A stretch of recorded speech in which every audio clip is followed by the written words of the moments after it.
coming to you live from the Export Beer Garden studio. It is the Champagne Rugby Podcast, now brought to you by Maxraft, fitting insulated concrete slabs nationwide.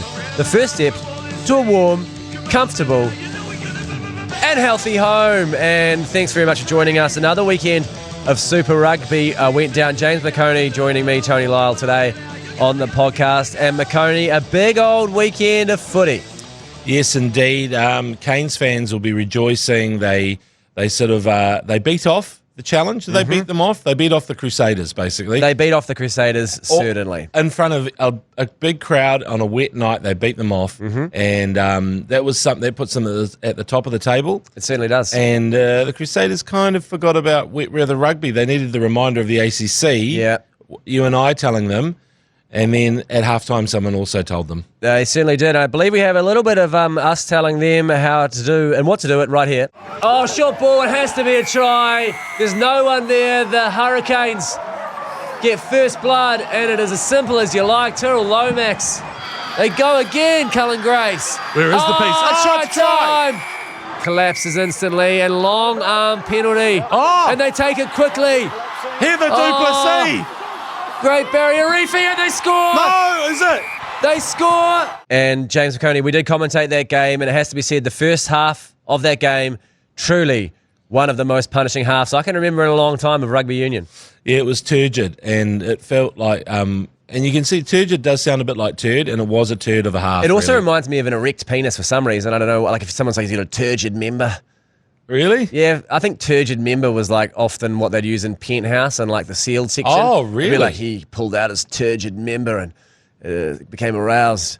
But that's maybe more of a me thing, to be honest. I don't know. I'm trying to remember. The Penthouse. What was it called? Is that the letters to the editor or whatever? Letters to the editor. Ooh. Yes. Yeah. Forum. Penthouse Forum. The Forum. Thank you. That'll get a 14-year-old boy all sorts of worked up. The old Forum. I used to make up Penthouse forums actually when I was at boarding school and set a whole court in the dormitory, and people would be listening in. I'd just be making up stupid shit.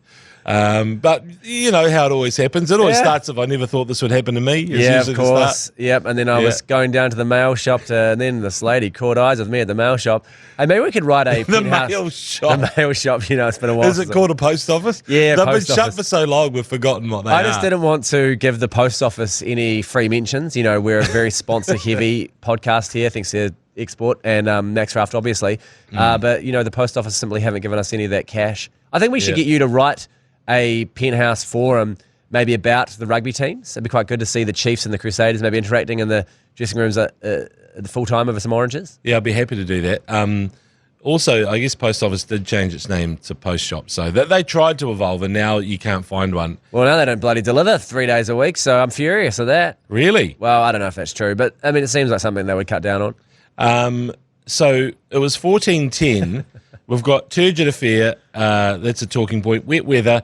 The thing that I was sad about was Saving Private Riley, Paul Hepper, Bill's nephew, the fisherman. Is this his first ever game? First ever start. Probably first ever game of Super. Definitely first ever for the Crusaders and that number 10 jersey. You think about whose act you're following. Richie Mo'unga, Dan Carter, Tyler Blandale. No, but I mean like Andrew Mertens. I mean, it's unbelievable, the number 10 jersey. It's a bit like the number 10 jersey for Argentinian soccer. Yeah. You know, it's like Maradona, Messi. If you're wearing the number 10, go piss off, Raquelme. We don't care about you. Yep. This is out of here. Deep football knowledge. But I was really worried about the fact that he was going to carry the can for this, and I don't think it was his fault. No. He played to the instructions. They wanted to keep the ball in hand. Sorry, if it's a bit drizzly, if it's a bit wet, you just kick the shirt out of it. Well, ironically, Tyler Blandale is one of the assistant coaches of the Crusaders now. I believe, is he the other team? Is he Hurricanes? Hurricanes. Oh, so they could have done with, I just saw his big face up there during the assistant coach bingo, and my brain just kicked in with the Crusaders. Yes. So they're missing his knowledge. That's right. So he's telling his guys, Brett Cameron, hey, mate, I'm a Crusader. We just kick in this weather. And so should everyone playing wet weather rugby. Even that hard-out coach who says you're tackling like bitches to those under eights in Opotiki, like even he would be saying, you just kick to the corners. And I mean, Brett Cameron as well. He's another man who knows the Pop My Cherry Stadium well. He's played a lot of footy down there. So maybe Hepper just got caught out. And it has to be said, regardless of him not carrying the can for the loss, that first kick One of the worst kicks I've seen on a rugby field from a 10. That's a shocker. Oh, the penalty kick. I know, he just mistimed it so badly. And I know what he was going for because he's one of those kickers who likes to kick it with the bone. Yeah. You know, the bone? Yes. Kick it with kick it with your bone. To really like thud it, get some good connection. But God, it was awful. It honestly reminded me of me kicking. Yeah. Like, I reckon if I go for a little kick session, sometimes if I go for a run, I might take a ball down and have a few shots. Most of them will be all right, but every maybe fifth one will just be an absolute clunker. Yeah. It won't get a metre off the ground. It's super embarrassing when people see it, and that's what it reminded me. I was like, oh, mate, you're never going to live that one down. And he's got a strange follow-through. He's a stop kicker. He stops on the spot. You look at those NRL guys, they're almost going for a walk towards the post after it. It's like, I'll just get the tee. I'm halfway there anyway. But, yeah, he got it right, though, in the end. He kicked some goals. And they did get right, to be fair. The Crusaders were leading until about the 76th minute. I kind of thought they were going to just play classic Crusaders ball and actually see that one out. I actually started going, oh, here we go. They're going to go and win this. But then at the end, Owen Franks couldn't help himself, got in there and gave away a penalty when they were behind.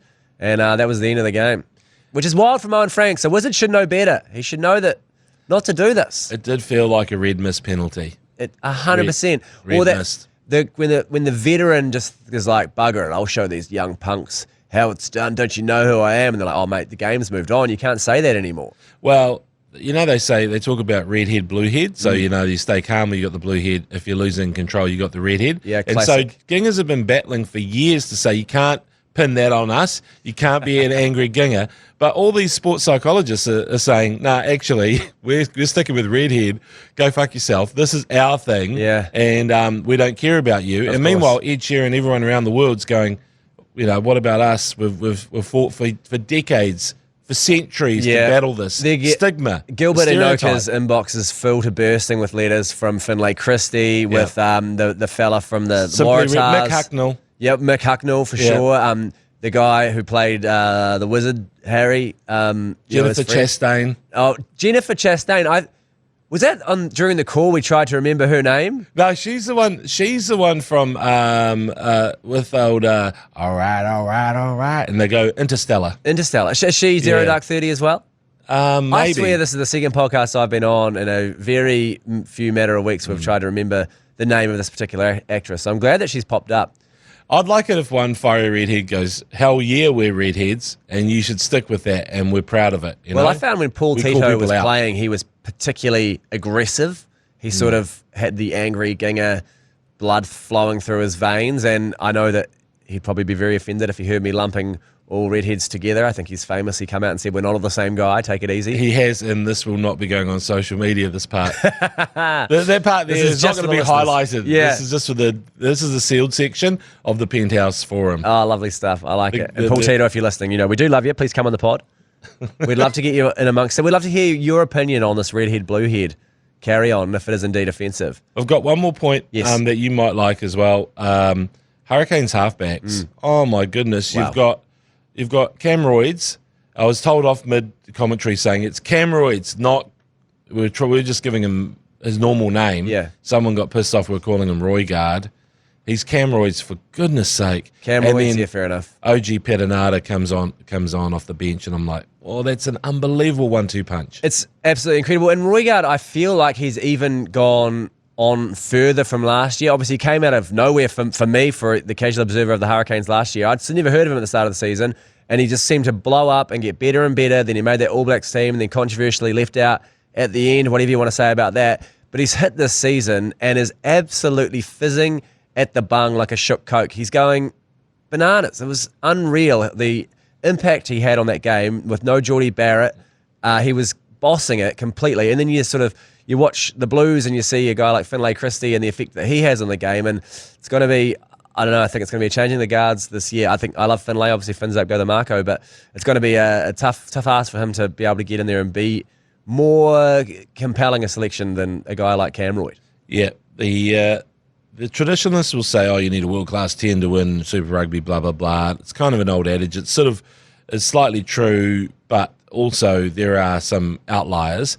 Whereas with halfback, did I say first five before? You did say first five. But with halfback, I feel like that's getting to the point where they're almost the auxiliary quarterback anyway. Yeah. And so, they're doing all the box kicks, they're controlling the centipede.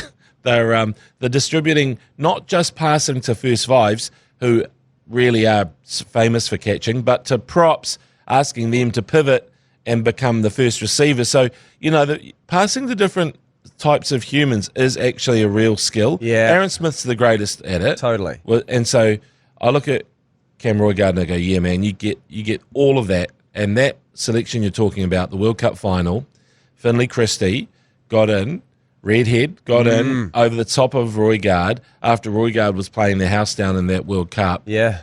I thought that's a classic New Zealand trait of the overthinking a selection. Totally. Well, the rumour was that the plan was they assumed they would be up ever so slightly in the last 10 minutes, so they wanted to bring on Finlay because they didn't think they need someone to attack and score points in the last 5 minutes, because in their heads they were like, we're going to be up here. But, I mean, surely you just pick the bloke who's playing the best at the time. But what do I know? I'm not an All Black selector. So overthinking selections, leaving out Neil Wagner against Australia. 100%. That's a massive overthink. These just recent ones, Yeah. like there's obviously Christian Cullen not playing at fullback in the 99 World Cup. Keith Robinson over Chris Jack in 2003. Yes. I feel like that's a classic overthinking. Overthink, was that 07 when? Oh, it might have been 07. Yeah. Yes, you're right. So, yeah, I mean, there's a litany of them. Not taking Martin Nonu to the 07 World Cup. I mean, the most exciting player probably on earth at that point. Nah. You're good. You stay home. We'll be fine. We've got heaps of midfielders. And then they sort of chuck. I mean, anyway, it doesn't matter. We're a nation of overthinkers. Almost Nani Lamapi's entire All Black career marred by overthinking. God, he was scintillating. I'll never forget that game at Eden Park where he smashed the heads in of about 45 players. It was bump and run. Oh, good grief. It was good stuff.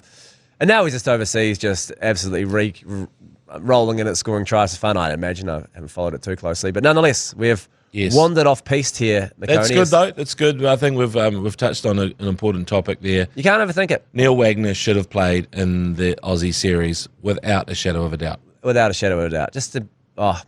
I know Neil, he does listen to this podcast, I assume, and we want to know that you can come on anytime if you want to talk rugby. It'd be good to get a non-rugby player guest on the podcast to come and talk about rugby. Maybe we get a Tim Southey or a Trent Bolt on to see how they go on the old footy knowledge. Well, Southey's a massive Chiefs fan. I presume Trent Bolt is as well. Southey, because he grew up in Northland, and the first border divvy up of the Super Rugby, Northland was Chiefs territory. Oh, well, why wouldn't it be? Yeah. The Waikato Chiefs put Northland in there. Yeah. The famous part of Waikato. I think it was like Northland. Was it like bonded by weed growing probably? Yeah. It makes sense to me. Probably a high chlamydia rate. That would probably play into it as well.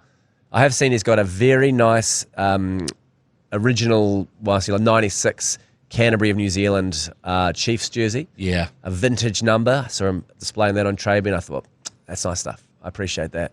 Still trying to get myself Highlanders one. So if anyone's got any connects to a nice Temex Highlanders jersey size large, let us know. Get in, slip into the DMs.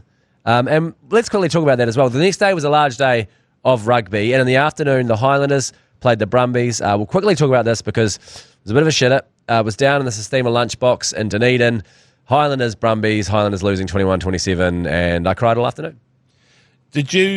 When you watched the game, could you feel the Brumbies just starting to? Did you feel it was slipping away from you? That's 100%. I thought that maybe we might have it in us to mount a bit of a comeback, but it was just one of those classic Highlanders punishings where they come off a good win last week, and maybe just through the depth or I don't know what it is, they just can't quite back it up. I mean, I still love the boys, Billy Harmon, grievous bodily harm, and what a try. Guy. What the a try try was unreal. That's as world-class a try as you'll see. Exactly. Sorry to interrupt, but carrying players over the top with him, and not the biggest human. They kept on saying, the big man. I've interviewed Billy Harmon. He's actually my sounder-like. If you hear him getting interviewed, he's got a bit of a McOnie nasal twang going on. I'm like, poor old Billy. But if he writes a book and he needs someone to do the audio book for him, I'm here for you, Billy. Oh, well, we've got to get Billy Harmon on the podcast so that you guys can have a bit of a voice off. Sound alike, yeah. Yeah, we'll tick that one down. I'm glancing at Adam, the producer. He's noting that down. So Billy Harmon will be on very shortly. I'd love to get Billy Harmon on. What a guy. And, I mean, speaking of halfbacks, Folau Fakatava, he's really stepped up into that role that Aaron Smith held so tightly. And halfbacks, this is almost going back a point. You're talking about Super Rugby teams winning it with halfbacks. I mean, the Crusaders have won about 35. And when was the last time they had a halfback who was an All Black first, second, or even third choice? Well, the issue I think now is, like, you can see how well Fakatava's playing, is I'm not saying there's a noticeable drop-off, but if you've got a halfback of that style giving you the first hour, and then the next 20 is a very different vibe. The beauty of the Chiefs last year was Brad Weber with Cortez Ratama, right? It was just, and then I think for the Crusaders, they had drum and bass, right? And then with his massive schlong. Yeah. But then, was it Willie Hines, possibly the sort of the cool, the old head, Yep. the bald head coming on and just bringing it home. I don't know. It just felt like there's a balance. There was a presence to both of those guys' body of work. Whereas I feel like I can't even remember the Highlanders. Who's your reserve halfback? Well, it was Folau Fakatava, but nowadays it's gosh, only knows. Yeah. So remiss of me to forget, by the way. So we'll it's your team, but the thing is, it's fine. All I mean is Folau's pretty impressive, and I'm going to get on to Tanielu Talea a bit later in the pod. But Yes.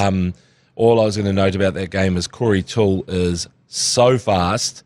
The Brumbies winger. Oh, it's crazy, right? It's like high school sprints where there's one kid who's just a freak. It's nuts. Well, isn't it like in Hyper Olympics, if you've ever played that game? Have you ever played that Spaceys game? Oh, okay, I'm a bit old, but Hyper Olympics, you'd sort of hit the button, but if you pulled your school jersey over your thumb and you could kind of like Yeah. rub the button, like wank it really. Yeah, you flick the beam. Yeah, flicking it, and you just go nuts.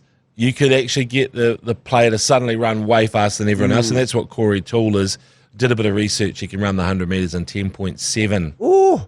Wow, that is legitimately fast. That would be up there with the New Zealand record, wouldn't it be? So no, it's not. But he in the New Zealand 100 metres final was run in the athletics champs at the weekend, and he would have come maybe fourth or possibly third. Ooh, that is outrageous. And I'm assuming he's running this at an athletics event, this 10-7. This isn't a rugby trial. This would be in his past life. I mean, generally you've got your best time, and then all of a sudden you go to rugby and they make you get a bit bigger and all that sort of stuff. But you can still tell he's a sprinter. Oh, yeah. I mean, gosh, when he got the ball, it was just It's lights crazy, out. eh? Yeah, it really was. You sort of saw people just falling away from him as if they were jogging. It was genuinely insane. And I love this. I love when a sprinter comes to rugby or someone who is so fast, and it does seem to light the game up. I mean, I remember Carlin Isles when he came over and played sevens. It was like electrifying every time he got the ball, because you think he's only got to get half on the outside of someone here and anything could happen. There's no substitute for speed, as every commentator says. Well, Hambosi, who played for the Ndrua, has gone to a racing club in Paris now, so it's definitely Corey Toole. But there is another player lurking. I'm going to surprise you with him later on in the pod. It's going to be exciting stuff. But Chiefs v Drua, if we're just going to touch on that, Yes. it was a 46-29 victory to the Chiefs, and G-Lane was the toughest commentary. Like, the only thing tougher would be if Thailand had a team in Super Rugby, and those surnames were thrown in, Thailand v the Drua. But he was nailing the Fijian surnames for the first 20 minutes. I'm going, this is actually really good, G-Lane. And then the Chiefs scored a try and he had a mare. Oh, that's disappointing stuff. McKenzie, here we go. Through. Back inside, try to Xavier Rowe. It was Ramika Poihipi who hit the gap. And easy as you like, he found support. Of all the names, you've got to get wrong, G-Lane. Oh, it was Sneakers. It was Sneakers Ratima. Cortez. So anyway, he got the wrong player. He said Xavier Rowe. And it was Sneakers Ratima, of course. Yeah, that is tough. And I mean, I commentated the Crusaders Hurricane games, and I know what it's like when you just don't see the jersey of the player who scored, and you have to just go, well, the Chiefs have scored, or whoever it is has scored. Sangster went over for that try for the Canes, and I just didn't see his jersey number at all. So you just have to sort of pad until you can see their face or see the jersey or some sort of semblance of who in God's name it is. And it is tempting to roll the dice and guess who it might be. But then you end up with a sort of G-Lane fiasco where you misname someone, I don't think that's what that's called, but you say the wrong name and it's tough, especially when you've been doing so well. And those names are truly wild. Well, look, there are some that Turgid Deveta, who was on the bench, he's actually a Ngāti Porou Fijian, so he's a combo, and he came off the bench, and I think by then, actually, G-Lane was okay, but Dara Nalangi had become David Longy by then. Yeah. So, and I feel like David Longy is going to stick. I mean, David Longy he can smell the uranium on his breath. Yeah, that's right. It is a very good name. It is a good name, and he's a hard hitting number 8. It's perfect. I mean, if he was a prop, it would just be even better. But I'm guessing, we'll take it for and what a player he is too. Yeah. The running rugby though, this is the whole thing. If it just shows two teams who want to play really, expansive rugby, what can happen? Like those tries, unbelievable highlights reel. It was just scintillating, and it was after watching the Crusaders and the Hurricanes play the night before, where it opened up in the second half, but geez, it was a kick fest. There must have been genuinely 50 kicks in that game. It was just a thing of beauty to watch. No one trying to get rid of the ball, getting the ball from anywhere on the field and being like, should we bloody run it out? It was good to watch. Yeah, and Marcy getting a double for the Drua. They're going to beat more teams as the season goes on, maybe make the playoffs. They've got something special there, the mix of that team, quite a few World Cup heroes. So, I know that Fiji gets plundered by teams in France in particular, but, you see them, the great exports around the world, and seeing so many of their big stars playing for the Drua is pretty cool. By the end of the game, I have to say that for the Chiefs, Damien McKenzie, he looked like he had returned from war. He was wandering around. He seemed out of it. He seemed hurt. He was sort of limping, had a 1,000-yard stare. Like, is he going to be okay? I think he got absolutely folded like a deck chair. He was it was a gooch rattler, and it was he bounces back. He's unbelievable, McKenzie. Like, for some reason his mouthguard doesn't ping off. No. And he stays out there. He had a really, really strong game all round, got smashed, got back up again, Chumbawambaed it. Yeah, he Chumbawambaed. And so ALB, though, that knockout, I didn't actually see how it happened because he sort of got the ball away and then hit the deck, and it was more a combination of the player falling on him and him hitting the grass. I think he headbutted the earth. Yeah. And when you headbutt the earth, nothing good happens from that. Papa Tuanuku has no concern for your well-being. And his head, I think, had the player right on top of it.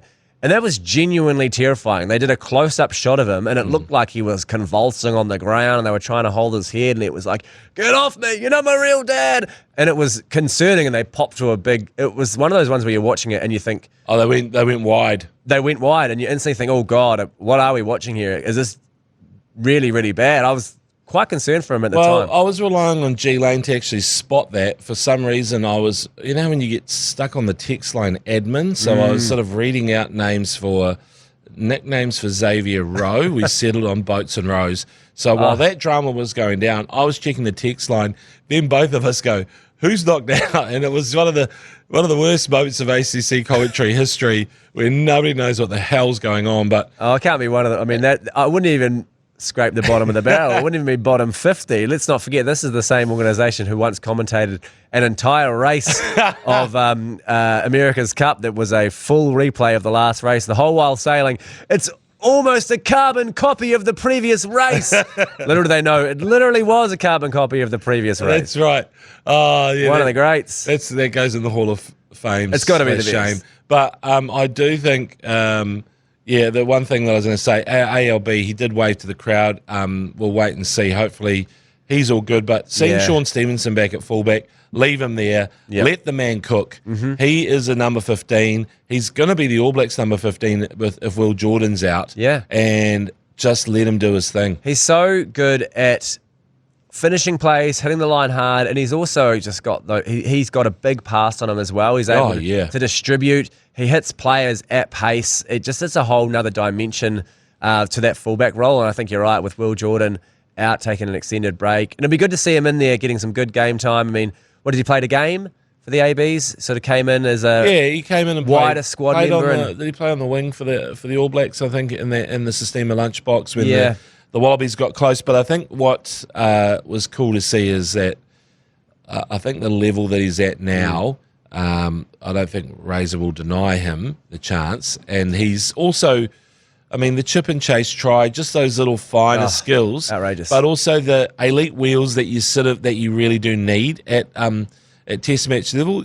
Every time you interview an All Black about what it's like to be in the ABs, they always go, the speed's up. Geez, everyone's quick, and that's the thing.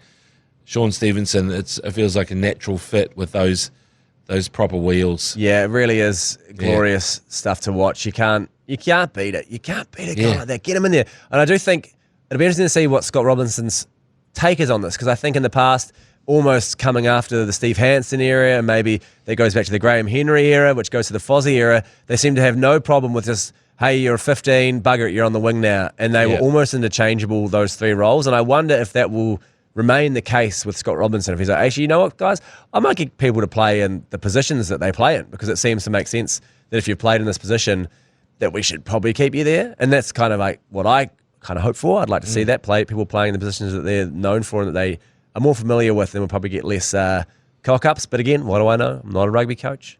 But we'll see what happens once our Razor gets his hand on the team. Anything else you want to say about those games? No, I'm happy with that. I think we take a break. Are we brought to this podcast sponsored by MaxRaft, right? Yeah. We're with MaxRaft. So thanks for that. But we've got the Type 5 next. And we're back, James McOnie, and should we have a little wander through the tight 5 for today? 5 points from the weekend and just 5 points in general.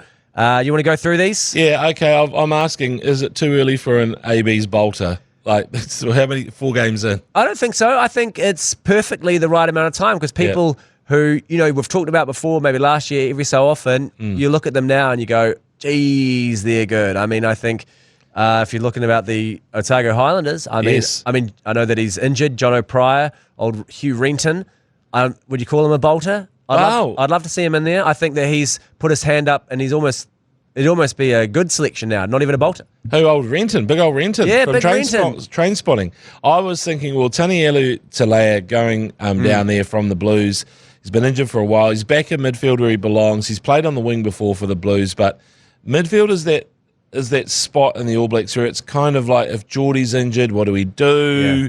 I think David Havili is class, but I also feel like there's room there for someone to sneak on in. There is room. And then Isaiah Walker-Leawere is another Fijian Ngāti Porou mix, Ngāti Porou mix, and it's he's been playing so well for the Canes, and I just think, is he at that age now where he's worked it out? He's a big guy. He got done for weed, remember last year? Yeah, he smoked the ganja. No one should get done for smoking weed. No one should. It should be encouraged. Yeah, exactly. In fact, if the referendum had gone the other way, guess who would have been sponsoring rugby? Yeah, it really would be. It'd be sponsored by 420 Cheech and Chongs. Exactly. Straight up. They'd be sponsoring this podcast. Pretty much would be looking at me happily. Along with MaxRaft. Yeah, of course. But the combination of the two. Yeah. Unbelievable. So, I know, a steady foundation and a hell of an afternoon. Yeah, that's right. Yeah. And the munchies. And then we'd have someone, we've got the toppers, of course. Yeah, we do. The leader toppers. But, I just look at that, the locking situation. You've lost 2 legends. Whitelock and Retallick have gone. Yeah, they've been blooding players, but what about a guy who just does it week after week and is really good with the ball in hand? You get another really good ball carrier. So that's where I'm at with Isaiah. He's also Leawere. Sorry to cut you off. He's also thick as hell. He's a big boy. Like, I know Paddy Parkinson down in the Highlanders. He's been in and around the All Blacks environment, and I think he'll probably get a little call up and another little go. But he still is that. He's a bit weedy. It's nice just to have one of the locks who's just a big shit kicker who can smash those rucks and just absolutely dominate some human beings, and I reckon he can do it. Well, I remember talking to one of the selectors one year, and they were saying something about, we look at the GPS and what their speed is like from ruck to ruck and when they carry the ball, and I'm looking at going, okay, so what are you saying? If you're an old school plotting lock, you got no chance because the GPS, even though you're a workhorse, they're going to cut your lunch because your GPS figures aren't good. So I thought that was a bit of a shame, but I think Walker Leaweti, he looks rapid. Yeah. So I think he's GPSing the house down. What about a guy like Jacob Ratamaitavuki-Neepkins? Do you reckon he's got a chance of slipping in there? He's been sort of lighting up the start of Super Rugby. Yes, I do. Yeah, I think he does. I just sort of wonder whether they'll always just say we want to see him in the big pressure cooker situation. So he's got to probably needs the landers, or he's going to have to play the house down all the way to the end of the season, and needs to play in the playoff and have a blinder, and then everyone will say, oh, hold on a second. Yeah. Because, the Australians love him. Also, I think because he does have a massive name. I mean, some might say it's too long, either pick one or the other, with, a double banger. Yeah. Where do the double bangers end? I don't know if I've talked about this already, but obviously if you're a child of divorce, often you'll get the double banger name. But then what happens if as you grow older, maybe your kids, now you've got triple banger kids? 4 hyphens, 5 hyphens.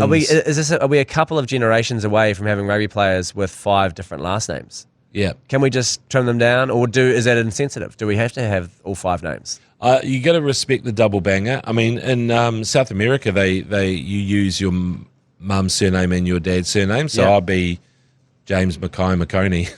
McOnie. Yeah. That's not bad, actually. What would you be? I would be Lyall May. I'd be Anthony Lyall May. Yeah. Or May Lyall. I don't know what comes first. Yeah, exactly. So I'm not sure what they do in South America. Cocaine, usually, I think. Yeah, pretty much. Yeah, and that determines which name goes first, which family supplies the most cocaine. Question 2. Yes, type 5-2. Oh, my mate Waisaki Sotutu, name drop, on Facebook was saying, what is a forward pass these days? I can relate to this. Yes. We were commentating and there were lots of forward passes not called. Well, it's backwards out of the hand, right? Because obviously if there is forward motion when you're running, the ball can travel forward technically, but it isn't a forward pass because that's just centrifugal motion or whatever the motion is. So momentum. It actually is backwards, but just because you are running fast, you pass the ball and it still travels forward, but it's actually backwards. It's hard to explain, but yeah, I know what he means. There's a lot of balls that you're like, well, that's gone quite far. It's just forward.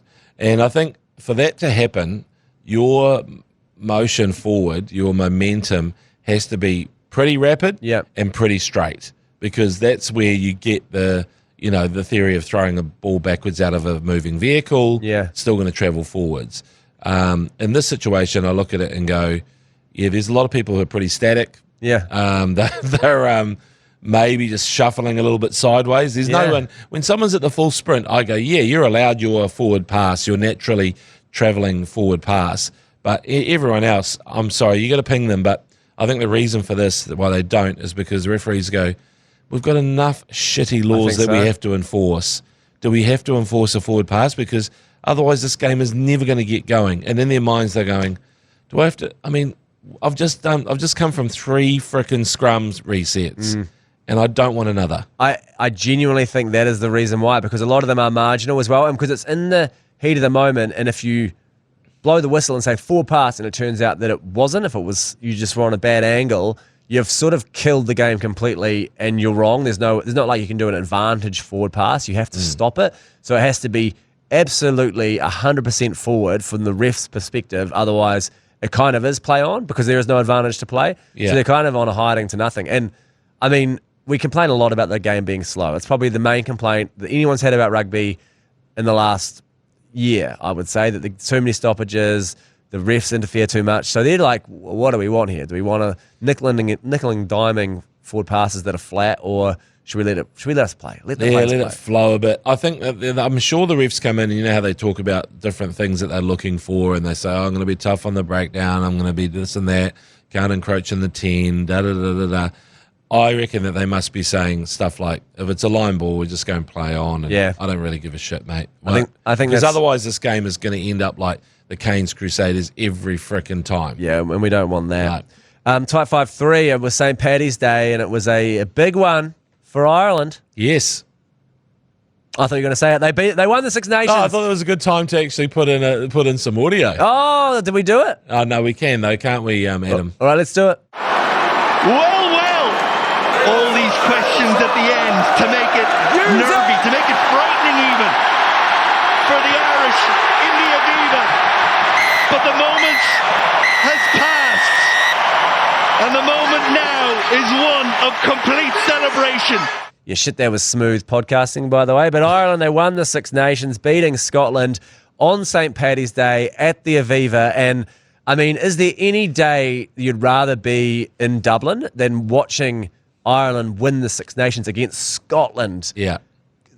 Temple Bar must have been absolutely running black with Guinness. Going off. It was St. Paddy's Day Eve over there, wasn't it? Oh, was it? Oh. But still, it's St. Patrick's Day weekend. And I don't think they give a shit. They're just absolutely racking up. I mean, midnight. The clock must have struck midnight. And they've got the green on already, right? They're already going for it. Big St. Patrick's Day when you think that what's his face, Shane McGowan from the Pogues passed away last year. You've got a lot to celebrate when you think about the backbone of St. Patrick's Day is the music from the Pogues, celebrating Irish things. They've just won the Six Nations. Peter O'Mahony, the captain, crying during the anthem, thinking this could be his last game. Yeah. I have a question for you. Is Peter O'Mahony a good bastard or is he a bit of a douche? I think he, and this is controversial, is a bit of a douche. There I said it, the shit Richie McCaw thing really rubbed me the wrong way, dissing Sam Cane. Like, Sam Cane's just a lovely fella. And I think you can dish that sort of smack talk when you are like a great, like when you're one of the best players out, but then to like lose in that quarterfinal, sort of capitulate, it's tough. It's a tough pill to swallow. I'm sure he's a great guy. I'm sure he's a legend. I'm sure after a few beers he'll be all right. But just every so often you see something on the field and there's something about that Irish team, Sexton abusing the refs. There's an entitlement to the team that has always rubbed me the wrong way in recent years. Yeah, and that's fair point. I reckon he's a good bastard, but I think he is the ultimate white line fever guy. Yeah. He's like, you could probably think Peter O'Mahony, saw him at the dairy, what a great man, asked him to come and coach the under-12s. He turned up, stayed 2 hours longer. I get the feeling he's one of those guys. Yeah. But then as soon as he crosses the line, he's like, fucking forget it. This is where I do my business. This is where I sledge top players and give them quite an amusing sledge. But, I always thought as well. I thought it's a bit of a cliche as well because Sam Cane, speaking of tough acts to follow, right? I mean, of course, every other number 7 apart from Michael Jones is a shite Richie McCaw, right? Mm-hmm. It's also not a bad compliment in a weird way. You're like, you're a bad Richie McCaw. You're like, oh, great. So I'm similar to the greatest player to ever play the game. Cool, man. You really zinged me.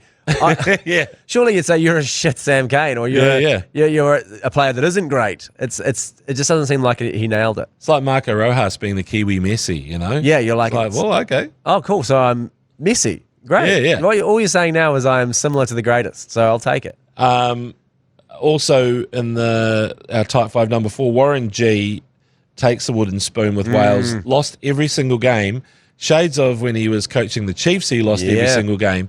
But I will say this, he blooded so many players, and he did that for the Chiefs as well. If you look at the reaping what you sow, what he did for the Chiefs in that season probably can't be underestimated because you need to acknowledge the fact that he ripped off the Band-Aid and said, we're tanking, we're losing.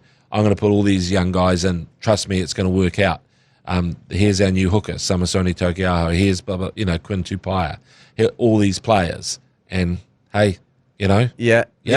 The unfortunate part for him is you mentioned reaping what you sow, but he doesn't get to reap it. He's just doing the sowing, and then he buggers off. So he's not getting the reaping. Surely the reaping is the good part of sowing. He's just sowing and leaving. I know. So if he's sowing now for Wales, and then he's going to get fired because they're like, we can't have these results, and someone else is going to do the reaping. Someone walks in, reaps. I don't want a walk-in reaper. I want someone who sows and reaps. Well, he's going to be a pretty grim reaper at the moment because at the moment maybe the Grim Reaper will visit him. Yeah, I think the Grim Reaper might. And so he did say he offered his resignation straight after, and they said, no, don't you dare. And I'm thinking, it's quite classic. It's like how you sort of give yourself a bit of a humble brag in the press conference. Like, no, don't leave us, Warren. No, Warren. We're worse without you. They're like, can you give us a bit of time to interview some candidates before you leave? We need to sort of see who's around, see who's keen, see if anyone else wants to wander over and coach this team. In his defence, his best back, if you like, outside of George North, which is Liam Williams. I didn't see him on the field. He lost Reece Zammit to the NFL. So, I know Wales is a really strong rugby nation, but it doesn't quite have the depth that you think it does. Not at all. Small. I mean, it's small. Small nation. And they're super proud, and rugby is their sport. But you're right. Once you do scratch the surface, it gets pretty light. And I mean, we saw that this year. That's a tough year for Welsh rugby. They'll be eating the cabbages and crying into them, I'd imagine. Well, you've got Reece Patchell down at the Landers. And loving him, by the way. Yeah, what a exactly. guy. Reece the intern. Get him around it. Last type 5 point. Oh, this is especially for you. And sorry for dominating this segment, but That's okay. Who the hell is Kyron Taumoefalau? So there was a try scored by Moana Pacifica by this guy, left winger. It was that same move that Damien McKenzie was called back on in the Super Rugby final, where he encroached in the 10 metres from the line out. But anyway, this one, the ball got to Taumoefalau, and he just took off and just burned around, just swerved around the Western Force fullback. So much wheels, so many wheels that I was looking at going, okay, there's Corey Toole. Yes, he's the sprinter. But this guy for Moana Pacifica and Tonga, and also Waitohi FC in Picton. Yes. And Marlborough Boys College. There Marlborough you go. Boys College. He's a good Marlborough man. He's only 20 years old, which is... It's crazy. This guy was born after 9/11. If you're like a second plane has hit the Twin Towers, he'd be like, what are you talking about? Yeah. They have no frame of reference for that. Super young, super fresh. Hey, Waitohi! Waitohi, when I was a kid, they were the tough buggers from Picton. Picton is about 25 minutes away from Blenheim. I was one of the town teams, played for Central. You went to Picton, you were going to get a finger in your eye, up your bum, they'd stomp on your face. These were hard-ass people from Picton. They were genuinely terrible. You're always like, oh, God, it's going to... One of the players will have a stinky butt. Like, when you're playing low-level rugby, it always smells like someone shat themselves in the scrums. You're like, there was a group of sisters who played for the boys club. team. Yeah, it's remiss of me to misremember their names. I'm sure it'll come to me on the drive home.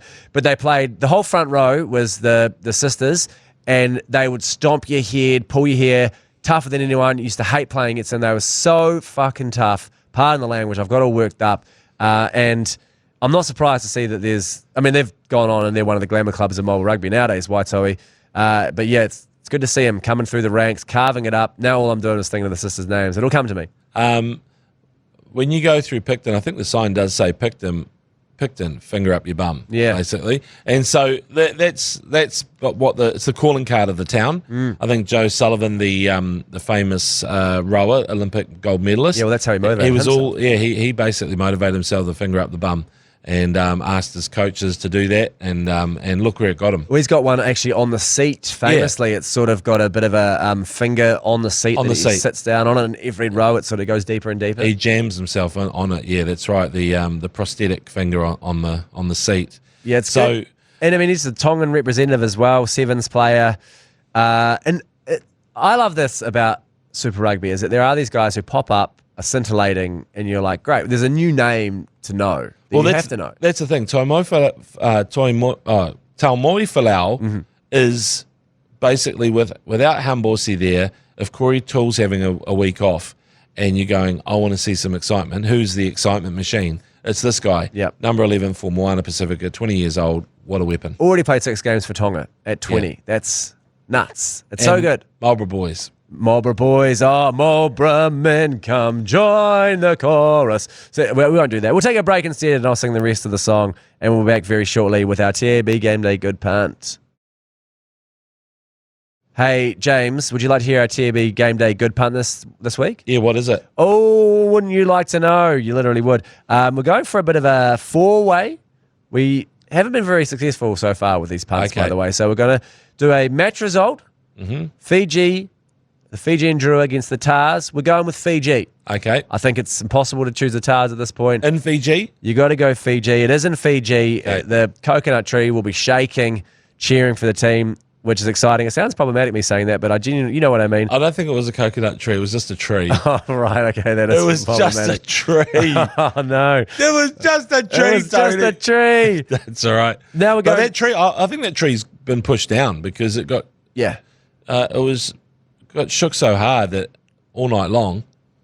This next, I just want to let you know that I haven't selected these games. Our producer Adam has, and he's delivered a hammer blow to my heart with a claw hammer as he selected the Chiefs to win against the Highlanders on Saturday at 4:35. And I mean, that's one for you. I'm giving him the death stare here, you piece of shit. But he's gone the Chiefs, paying $1.20. So what a brave bet that is.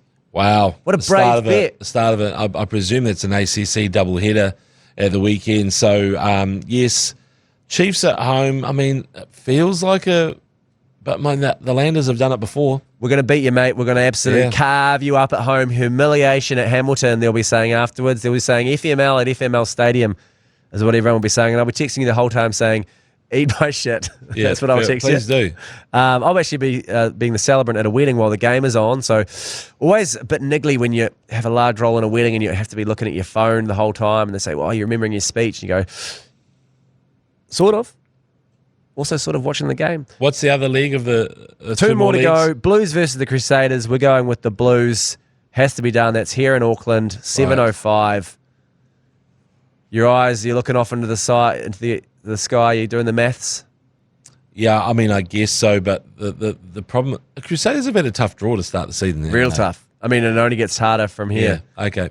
And then the Hurricanes versus the Rebels. Team to score first try. So the other game's the match result. This is team to score first try. Go in the Hurricanes to dot down first. And I think that's a handy bet. Return of $300, a 4-leg multi. I mean, maybe if we hadn't picked the Chiefs, we'd probably get a bit more return there. So, some real unadventurous betting from Adam, the producer. But I mean, right.